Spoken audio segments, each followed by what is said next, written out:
Hi guys, welcome to Liverpool TCG. I'm Fortune, and today I'm here to take you guys through the deck that I used to win BCS 24/25 Melbourne.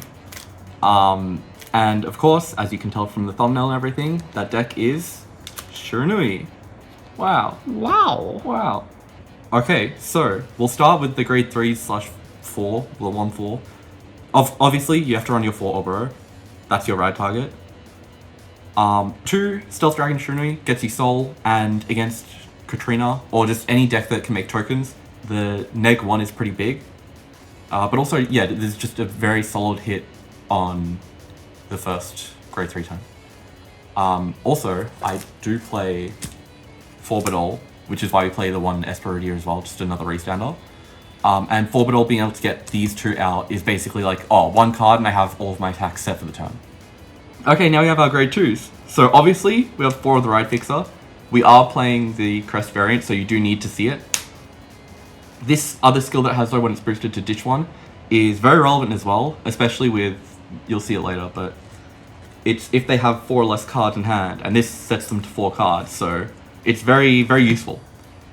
Then we have 4 Restanders, so in the deck I only play 5 Restanders total, which is admittedly a bit low. I know 6 to 8 is like the more normal range, but I think especially because again, 4-Bidol is essentially making it that you see any of these 6 pieces and it's a restander. So it's low, but I think it's justified in it being low. The reason why we're a bit lower on restanders though is because of these other grade 2s. So Ungai, basically it's just for when they hit a defensive from a dominated swing, sets them back to 11k, or you can use it to, I guess, push a bit harder. Maybe there'll be a clip on screen now of when I was using it in tournament, just to set itself and just another rear guard to 11, then move them forward so they get the crest power, then just rush with that. So it's pretty good. I mean, not rush, because it's already grade 3, but push with that, there we go. And I know a lot of people play the variant where you play the 4 main deck Shojoji grade 2. I'm not a fan of that build, but this does mean that my ride targets are a bit less ideal. So I do have the one which is technically my ideal ride target, but is overall just a useful card.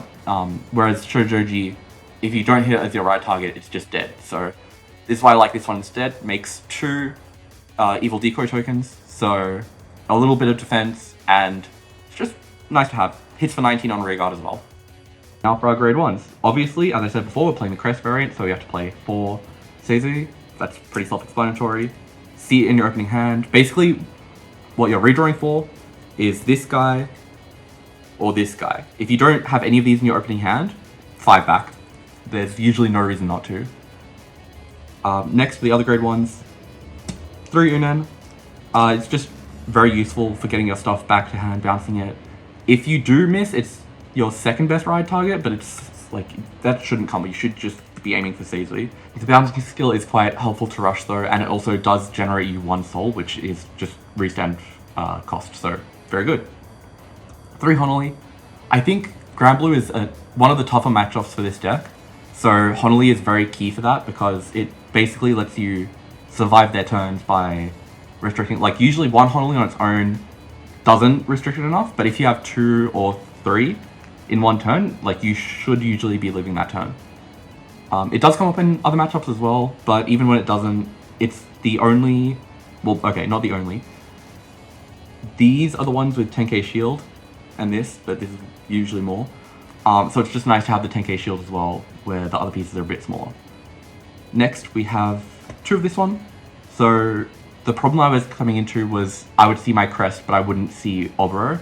So I decided to bump this one up. I originally had it only at 1, bumped it up to 2, because it can be grabbed off of the Ride Fixer, because it's very to the left. So this is just consistency, and then also because we are playing a bit of a lower count of grade 3s, and I guess 4, it means that striding can sometimes be a bit harder, so having it be stride 4 as well is just very useful. 1 Sanctitude, you have to in this format, and then 1 of this PR. So I think during the whole day I only used this skill to get extra shield 1 time, but against Meg calling, so when I can't G-Guard with it, it's still useful otherwise. But yeah, most of the time it's just another card to G-Guard with. Alright, now on to our grade zeros. Well, not this one, but you know what I mean. Obviously, the starter has to be Mudoi for Sazely to activate, and obviously the V1. I do a 3-1 split of heal guards to countercharge heals. I think neither really came up the whole day. I think maybe I countercharged once off this, and then this, like, just, yeah, didn't really come up. But obviously very good to have for getting rushed, stuff like that. You can't win every dice roll. And then I play 8 crits. So 4 of the Stride Fodder one. Again, I said we play a few less grade 3s than normal, so having the extra Stride Fodder is appreciated. And 4 Noroi. Only used it once, I think. But yeah, nice to have for the draw, the soul, and the defensive skill as well now is very good. I play 3 draw PGs. I know a lot of decks were playing more crits and then having non-trigger PGs. But because I value the Honolees too much, or not too much, like I value the Honolees more, it means that I reduced the number of crits so I could play these. And it worked out for me at least. Drag Vader, obviously you have to. There's a reason why I got restriction in D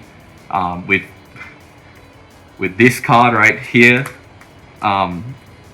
It gets just so many attacks, and it's very good, especially, well, always is very good, but if you have it on your first ride, the on-hit one, you get them to ditch 2 essentially, which is insane. Like, you can't really come back from that as the opponent. Alright, let's go on to our G-Zone now. So, the staples, obviously, for Arena, I shouldn't have to explain that, everyone knows what it does, everyone knows why it's so good in this deck. 2 of our Jump Stride. So, again, shouldn't really have to explain that. Insane. Get True Protect. Yeah. 1 Sukumarakan. So this is actually like very deadly. A lot of it, well, not a lot. I think it's nearly a 50-50 split between like you go this one first stride and then about half the games I went into this one, about half the games I went into this one. It's just very deadly. Just set them to 4 cards in hand. Mathematically, it is like guaranteeing damage because you have your 1 attack from on stride. Then you have your 2 rear guards, that's 3, and your vanguard is 4. So every restand that you have is essentially like mathematically 1 more damage. Then we have our Progenitor. So originally for these 2, I had 2 Mugen Lords, but it never came up in testing, and this is more useful if you go second into things like Chaos Breaker, where they give you a marker, so now the Jump Stride won't work. So having this is useful, even though I didn't go into it. What I did go into, however, was Jockey Messiah. I went into it one time the whole day, where basically I only have the 1 card that makes tokens. So it's not super relevant, but even if in a pinch you need to call down 2 grade 0s, it's fine. It's just costless, which is important. It's pressure, which is important, and it draws you cards. So it's a good stride to have. And I think I do value having these 2 in my deck more than I do value the Mugen Lord.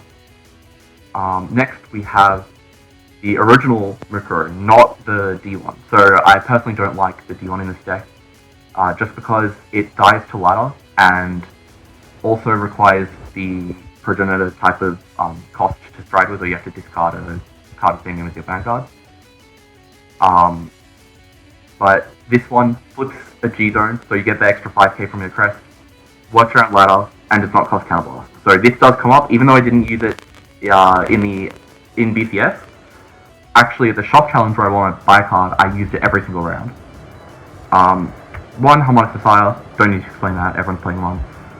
Then for our G-Guards, so this one's basically here just because it flips. I don't think that the actual skill was ever relevant in any of my games on the day, because the only times I'd whip it out is when it was already guarding the attack, so they didn't need to ditch. But it flips off a G-Zone, so it's another, well, you G-Guard, so that's 5k, and then you flip up a G-Zone, so that's 10k scaling for your crest. The good G-Guard is this one right here. So if they're 4 or less hand, you draw 1, but also gets extra shield for every card in the hand. So it's essentially just a huge shield. It does cost 1 CB though, but it's not too bad. Usually the CB is not that heavy because the only main deck card that CB is the token gem. So your only CB is that, and then these two, and then your G Guard. So CB is not really an issue. It's nice to have. And our last G Guard, again, I didn't use it at all on the day because this one is sort of easy to play around. It only takes grade 1s, so your opponent should know how to play around it usually. But it's nice to have, especially in cases where, like, if your opponent doesn't have an option, they have to call down the grade 1 or something like that. But it's nice to have. I would consider dropping it down to 1 and then putting in just a G Guard that gets bigger shields for free. That's not bad. Yeah, that's pretty much it for the G deck. So that was the deck. Thank you all for watching, and hopefully that all makes sense. If you guys have any questions or anything, want to know anything about the deck, you can feel free to leave a comment. And yeah, that's it. I'll see you guys at Worlds, I guess. Yeah, thank you.